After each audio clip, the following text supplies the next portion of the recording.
Aujourd'hui, certaines pick-ups ont tellement de voyants sur le tableau de bord qu'on dirait que vous transportez un sapin de Noël, mais aucun n'apporte une bonne nouvelle.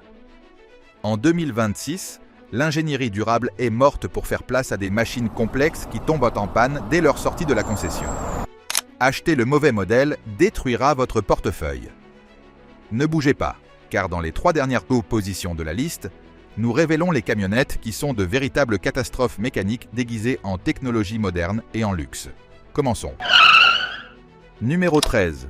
Nissan Frontier. La Nissan Frontier a tenté de rester pertinente en misant sur un design robuste et un moteur qui, sur le papier, semble solide. Cependant, en 2026, les propriétaires découvrent que la longévité de son architecture est plus une faiblesse qu'une vertu.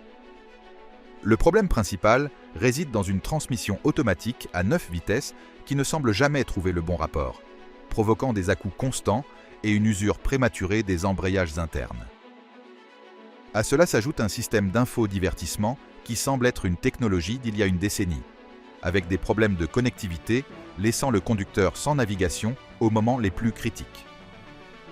Les matériaux de l'habitacle, bien que conçus pour être résistants, vieillissent très mal sous un soleil intense, avec des plastiques qui se décolorent et craquent à la moindre irrégularité de la route.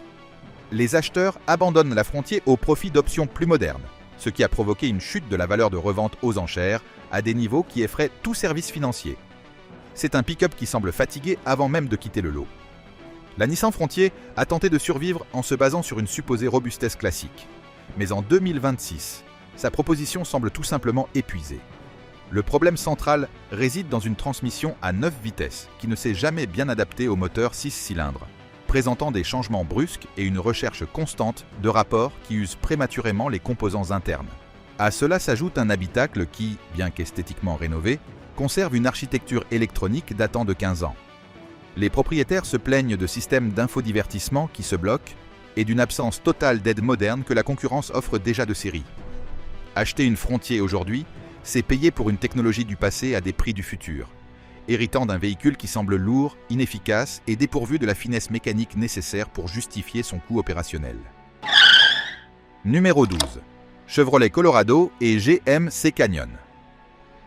General Motors a misé entièrement sur un moteur 4 cylindres turbocompressé pour ses pick-up de taille moyenne, assurant qu'il pouvait remplacer avec succès les anciens 6 cylindres. La réalité en 2026 est très différente. Ces pick-up souffrent d'un stress thermique massif en raison des hautes pressions du turbo, ce qui entraîne des défaillances du joint de culasse bien avant les 100 000 km. Mais ce qui a vraiment détruit la réputation des Colorado et Canyon, c'est leur architecture électrique. Les propriétaires signalent des écrans qui restent noirs de façon permanente, des systèmes de freinage d'urgence qui s'activent sans raison apparente, et des batteries qui se déchargent complètement en une seule nuit, sans explication. Les concessionnaires sont saturés de ces unités en attente de modules de contrôle qui n'arrivent pas, tandis que les clients paient des mensualités pour un véhicule qu'ils ne peuvent pas utiliser. Le manque de fiabilité électronique a transformé ces jumelles de General Motors en un pari trop risqué pour quiconque a besoin d'un outil de travail quotidien. General Motors a pris un risque inutile avec le duo Colorado et Canyon en éliminant les options de moteurs éprouvés et en misant tout sur un 4 cylindres suralimenté qui semble toujours travailler à la limite de sa capacité thermique. En 2026, nous assistons à une épidémie de défaillances électriques massives allant des tableaux de bord qui s'éteignent complètement sur l'autoroute au système de gestion moteur qui déclenche des codes d'erreur fantômes. Le stress subi par ces petits moteurs pour déplacer des masses aussi grandes entraîne une consommation réelle de carburant supérieure à celle de nombreux pick-up 8 cylindres, sans offrir la même longévité. C'est une plateforme qui souffre d'une complexité excessive dans son câblage, où la moindre trace d'humidité peut déclencher une cascade de pannes que les mécaniciens des concessions ne savent pas encore résoudre définitivement. Numéro 11. Honda Ridgeline. La Honda Ridgeline a toujours été le mouton noir du monde des pick-up, et en 2026, cet écart est devenu infranchissable. Bien que sa conduite soit similaire à celle d'un SUV grâce à son châssis monocoque, elle manque de la résistance structurelle nécessaire pour un véritable travail lourd. Le problème qui fait couler la Ridgeline cette année est son incapacité à concurrencer sur un marché qui exige de vraies capacités de remorquage. Le système de traction intégrale est excellent pour la neige, mais souffre d'un surchauffage extrême lorsqu'on tente de gravir une pente chargée, laissant le conducteur en mode protection à mi-chemin. De plus, la conception de sa caisse, bien qu'ingénieuse avec son compartiment caché, est peu pratique pour les accessoires de travail standard. La valeur de revente a chuté en flèche parce que l'acheteur traditionnel de pick-ups ne la considère pas comme un vrai pick-up, et l'acheteur de véhicules familial préfère un véhicule fermé avec plus de place. C'est un véhicule coincé entre deux mondes qu'il ne parvient à dominer, accumulant la poussière dans les coins des concessions Honda. La Honda Ridgeline reste le pick-up pour ceux qui n'ont pas réellement besoin d'un pick-up, et cette crise d'identité détruit sa valeur en 2026. Construite sur une plateforme monocoque partagée avec un véhicule familial, elle manque de rigidité torsionnelle nécessaire pour des travaux de charge réelle ou un remorquage exigeant sans subir de déformations silencieuses au point de jonction de la suspension. Son système de traction intégrale est brillant pour la neige, mais totalement inadapté à la boue ou aux terrains escarpés où un pick-up conventionnel excelle. Le marché de la revente a sévèrement puni ce modèle. Les acheteurs de pick-up d'occasion recherchent la capacité de travail, et la Ridgeline est perçue comme un véhicule récréatif coûteux.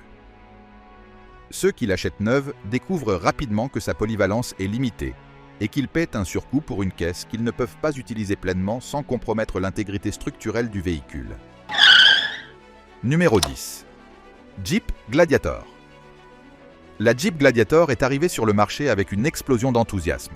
Mais en 2026, ce feu s'est complètement éteint en raison de problèmes de qualité de fabrication inacceptables pour sa gamme de prix. Le plus gros casse-tête pour les propriétaires est la persistance des fuites d'eau. Le design du toit amovible semble incapable de garder l'habitacle au sec après un an d'utilisation, provoquant moisissures et dommages à l'électronique du plancher. Mécaniquement, la suspension souffre du célèbre roulis de la mort, qui poursuit Jeep depuis des années, mais aggravé par l'empattement plus long de la pick-up. À 55 000 ou 60 000 $ pour une unité bien équipée, les consommateurs découvrent qu'ils paient un prix de luxe pour une expérience de conduite bruyante, inconfortable, et avec une consommation de carburant proche de celle d'un camion lourd. Les concessionnaires Jeep ont un excédent d'inventaire de Gladiator, car le marché a décidé que l'esthétique aventurière ne compense pas les lacunes quotidiennes d'un véhicule qui se sent plus comme un jouet cher que comme un outil fiable. La Jeep Gladiator est un exercice de style qui échoue lamentablement dans son exécution pratique en tant qu'outil de transport. En 2026, les problèmes de fuite d'eau par le toit amovible et les joints des portes restent non résolus, transformant l'intérieur en un nid de moisissures et de problèmes électriques après quelques années d'utilisation. Son empattement excessivement long compromet la géométrie de la suspension, provoquant le fameux roulis de la mort plus fréquemment que Jeep ne voudrait l'admettre. C'est un pick-up qui tente d'être à la fois un tout-terrain extrême et un camion de charge, échouant dans les deux rôles. Sa capacité de charge est médiocre et sa maniabilité sur les sentiers est maladroite. Avec un prix qui rivalise avec des pick-up pleine grandeur beaucoup plus capables et fiables, la Gladiator reste un caprice esthétique nécessitant un entretien constant pour éviter que la rouille et les pannes de direction ne ruinent l'expérience de conduite. Numéro 9. Ford Maverick. La Ford Maverick est arrivée sur le marché comme la réponse miraculeuse pour ceux qui avaient besoin d'un petit pick-up efficace et économique. Cependant, en 2026, cette lune de miel s'est brusquement terminée pour des milliers de propriétaires, qui font désormais face à une réalité mécanique frustrante. Le problème le plus grave réside dans son système hybride, une technologie que Ford a promue comme le joyau de l'efficacité, mais qui s'est révélé être un casse-tête de bugs logiciels et de pannes matérielles. Les propriétaires signalent que le pick-up s'éteint simplement au milieu du trafic ou refuse de démarrer le matin en raison de défaillance du module de contrôle du train motrice hybride. Ces incidents ne sont pas isolés, et pire encore, les techniciens des concessionnaires ne trouvent souvent pas de solution définitive, se contentant de redémarrer le système jusqu'à ce que la panne réapparaisse quelques semaines plus tard. Mais la déception ne se limite pas au capot. L'intérieur de la Maverick est une leçon de ce qu'il ne faut pas faire pour économiser. Les plastiques utilisés sur les portes et le tableau de bord sont d'une qualité si basse qu'ils se rayent au simple frottement d'un ongle ou d'un sac à dos. Les finitions intérieures semblent se déliter avec l'usage quotidien. Les tissus des sièges montrent une usure excessive en moins de 2 ans, et les bruits parasites dans la cabine deviennent insupportables après les 10 000 premiers kilomètres. Ce qui a été vendu comme une option intelligente et bon marché s'est terminé en un véhicule jetable qui perd de la valeur chaque jour laissant aux acheteurs une dette à long terme pour un pick-up qui semble vieux avant l'âge. La Ford Maverick a été un succès commercial, mais en 2026, la réalité de sa construction économique se fait sentir pour les premiers propriétaires. Le système hybride a présenté des défaillances logicielles qui laissent le véhicule totalement inopérant en plein trafic. Une situation que Ford a tenté de corriger avec des mises à jour qui ne résolvent pas toujours le problème à la racine dans l'onduleur de puissance. Mais ce qui frustre le plus les utilisateurs, c'est la très faible qualité des matériaux dans l'habitacle. Les plastiques du tableau de bord et des panneaux de porte se rayent rien qu'en les regardant et, après quelques années d'utilisation, des craquements et des désalignements apparaissent, faisant que le pick-up semble vieux prématurément. C'est un pick-up conçu pour un prix bas, mais les sacrifices en durabilité intérieure et l'instabilité de son architecture hybride en font un pari risqué à long terme. Numéro 8. Ram 15000 édition d'entrée avec moteur Pentastar. La Ram 1500 a toujours été louée pour avoir l'intérieur le plus luxueux et la conduite la plus douce de sa catégorie. Mais acheter la version d'entrée de gamme équipée du moteur Pentastar, 6 cylindres en 2026, est l'une des plus grandes erreurs financières que vous puissiez commettre. Le problème fondamental est que ce moteur est complètement dépassé par le poids massif du pick-up. Dans un monde où les pick-up ont grandi en taille et en technologie, l'ancien moteur de 3 litres et 6 dixièmes n'a tout simplement pas la puissance nécessaire pour déplacer cette masse avec dignité. Surtout lorsque vous essayez de charger quelque chose dans la benne ou de remorquer une petite remorque. Le résultat est un moteur qui travaille toujours à la limite de ses capacités, ce qui détruit tout avantage théorique en matière d'économie de carburant et accélère l'usure des composants internes. À cela s'ajoute le cauchemar électronique qui affecte les versions de base. Ram a toujours eu des difficultés historiques avec ses systèmes électriques, et en 2026, les rapports de panne du système central de communication de données sont constants. Des voyants du tableau de bord qui clignotent sans raison à la panne totale des systèmes d'assistance au conducteur. L'électronique de ces unités semble avoir été conçue à la hâte. Les propriétaires se plaignent que le pick-up passe plus de temps à l'atelier, en attendant des mises à jour logicielles qu'à la route.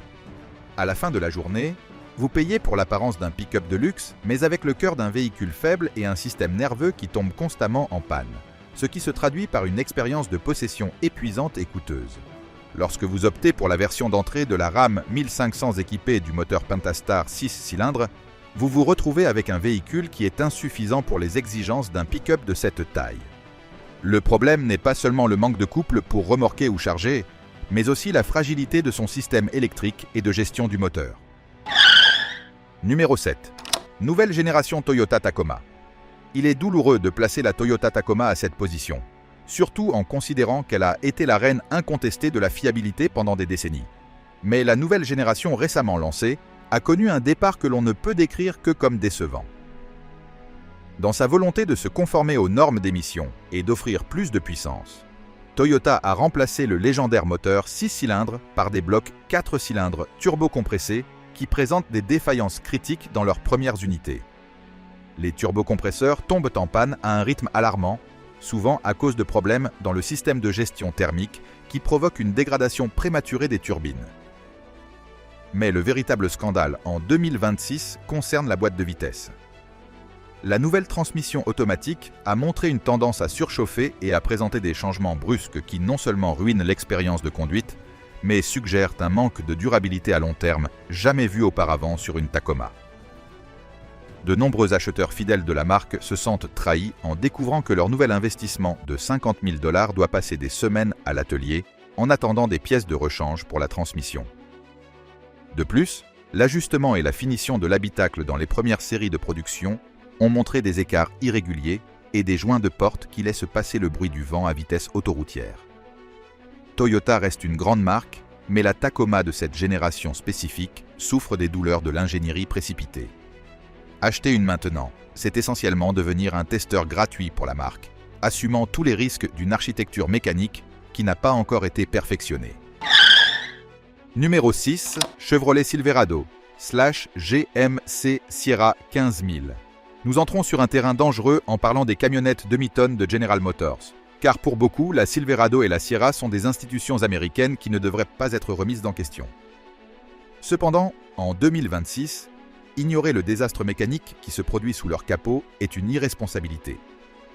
Le problème central qui détruit la réputation de ces pick-up est le système de gestion dynamique du carburant, ou comme nous le connaissons tous, la désactivation des cylindres. En théorie, cette technologie est une merveille d'efficacité qui permet à un moteur 8 cylindres de fonctionner seulement avec 2 ou 4 cylindres lorsqu'aucune puissance n'est nécessaire, économisant du carburant. En pratique, c'est une condamnation à mort pour le train de soupape. La conception des culbuteurs chargés de ce processus est défectueuse.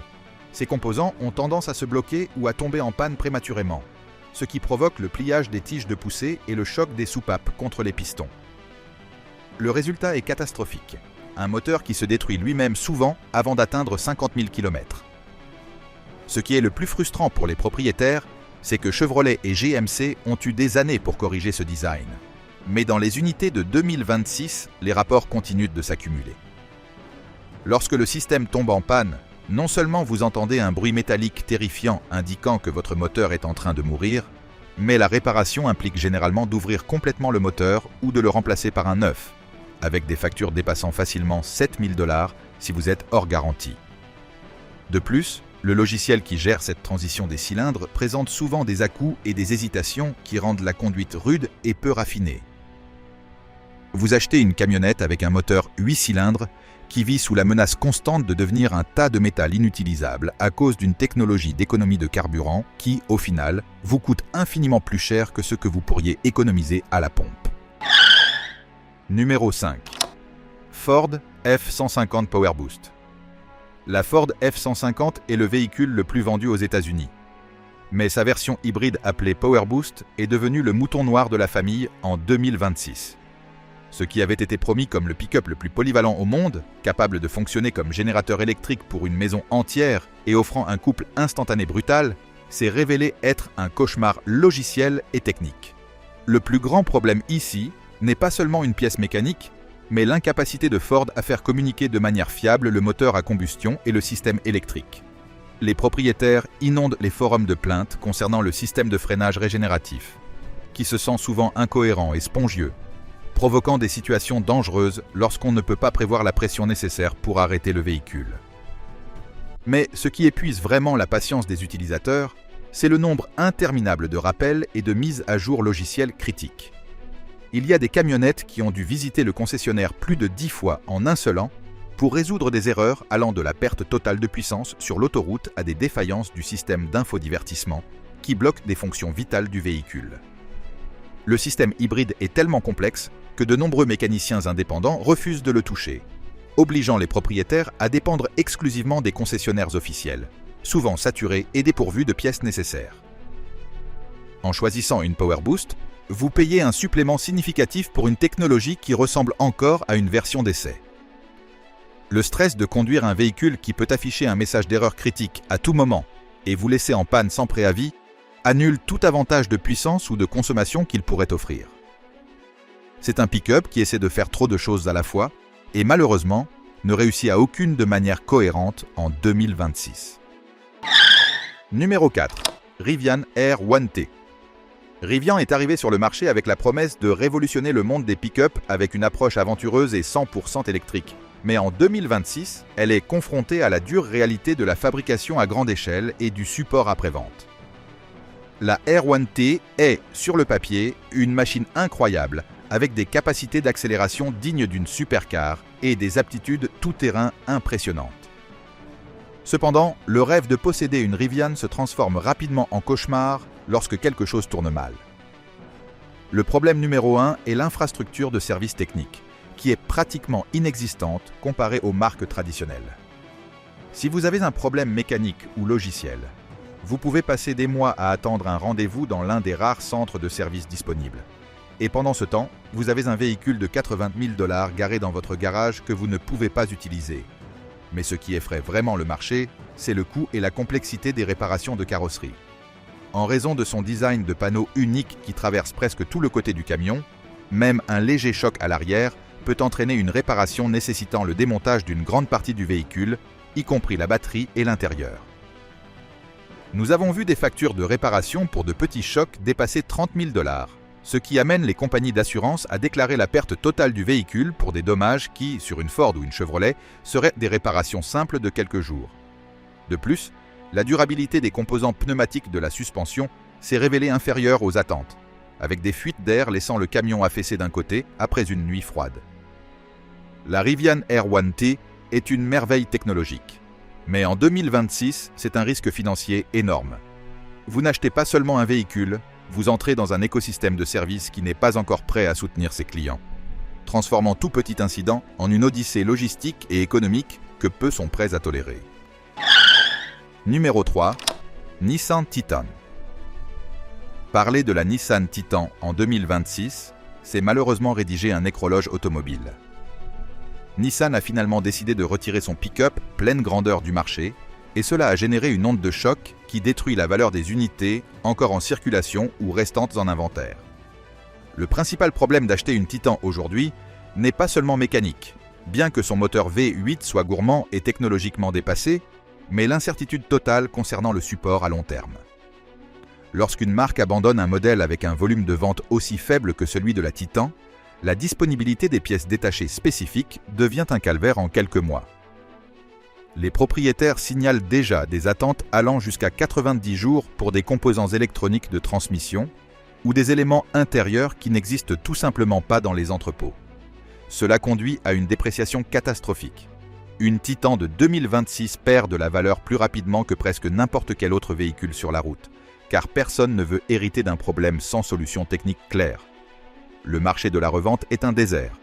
Les concessionnaires proposent des valeurs de reprise insultantes parce qu'ils savent qu'avoir une Titan dans leur inventaire, c'est de l'argent gelé.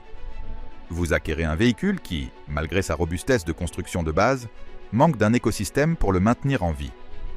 C'est l'exemple parfait de la manière dont une mauvaise stratégie commerciale peut ruiner un produit correct, laissant les acheteurs avec un camion que personne ne veut acheter, difficile à réparer et qui se dévalue de milliers de dollars chaque mois passé dans votre garage.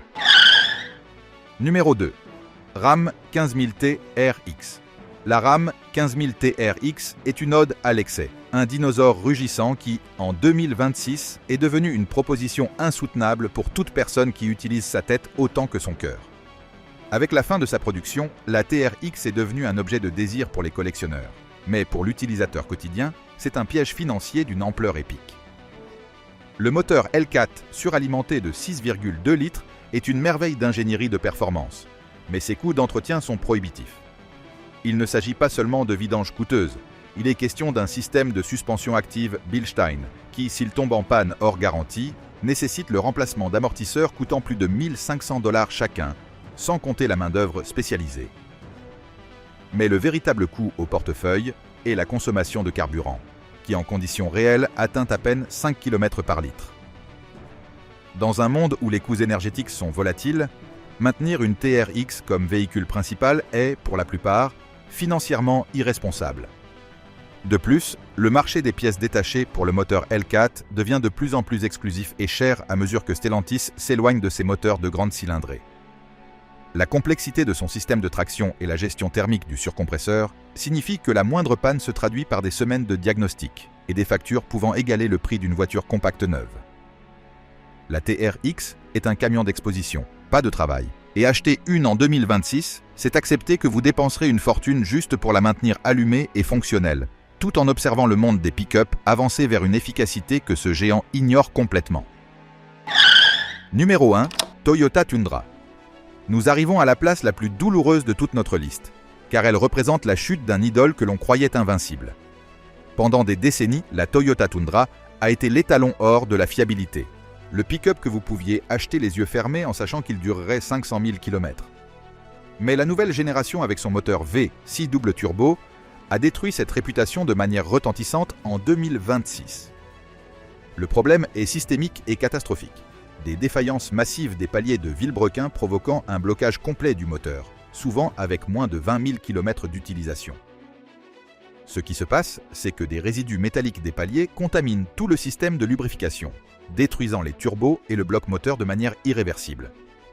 Toyota a dû lancer des campagnes de remplacement de moteurs complets, ce qui est sans précédent dans l'histoire de la marque. Voir une Tundra neuve avec le capot levé dans l'atelier d'un concessionnaire en attente d'un nouveau moteur est une image qui a ébranlé la confiance des acheteurs les plus fidèles. La complexité de ces nouveaux moteurs double turbo, conçus pour respecter les normes d'émission et de consommation, a compromis la robustesse mécanique qui avait rendu la marque célèbre. Ce n'est plus le pick-up que l'on peut réparer avec des outils basiques. C'est maintenant un ordinateur sur roue avec un cœur mécanique qui semble avoir une date d'expiration prématurée. La valeur de revente, autrefois la meilleure de l'industrie, commence à vaciller car le marché de l'occasion craint ces moteurs une fois la garantie officielle expirée. C'est l'effondrement d'une légende.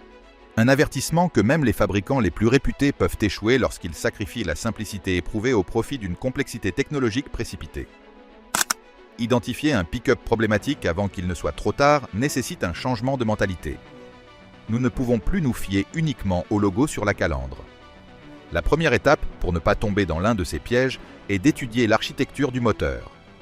En 2026, fuyez les premières générations de moteurs avec suralimentation excessive ou système de désactivation de cylindres qui n'ont pas été testés pendant au moins 3 ans sur le marché réel. L'histoire nous enseigne que les problèmes de conception apparaissent massivement entre la 2e et la 4e année de production.